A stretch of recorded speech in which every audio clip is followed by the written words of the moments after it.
Skyrim is nearly 11 years old, which sounds crazy in a way since the game has been re-released so many times since it premiered in 2011. It probably seems odd to nitpick at a game that is as old as Skyrim now, but being that it is still a game usually sold at full value, I think a criticism here or there is allowed. Today I want to discuss what I feel is Skyrim's shallowest feature: marriage.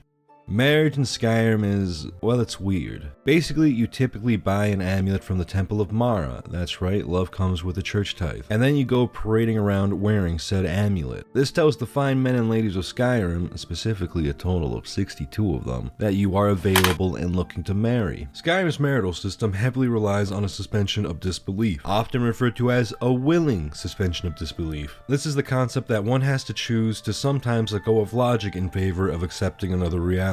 I'm not critiquing Skyrim for being heavy and needing this. Practically every form of media in the fantasy genre requires this to some extent. But the general gist is that of those 62 marryable options, you do them a single favor first and then you can get romantical. Let's do a quick comparison. Also, I'm gonna mess up the name, so feel free to make fun of me in the comments. First, we have Ysolda, an aspiring merchant found in Whiterun. To unlock her as a marriage option, you have to gift her with a mammoth's tusk. Now that's not a particularly easy task, and you're completing this feat as a means to help her dream of starting a business. That's kinda sweet, right? Then you have someone like Anganor, once honored, a beggar from Windhelm. Like Ysolda, Anganor will marry you if you complete his quest, a radiant quest every beggar NPC has. If you give this man a single piece of gold, he will marry you. Maybe it was a shiny piece of gold, or maybe it was just a weird decision by Bethesda. Ysolda's romance requires some suspension of disbelief. Like we're just some person with a dismembered mammoth's tusk. Maybe that's like the equivalent of wearing Gucci and Calvin Klein, but yeah, I don't know.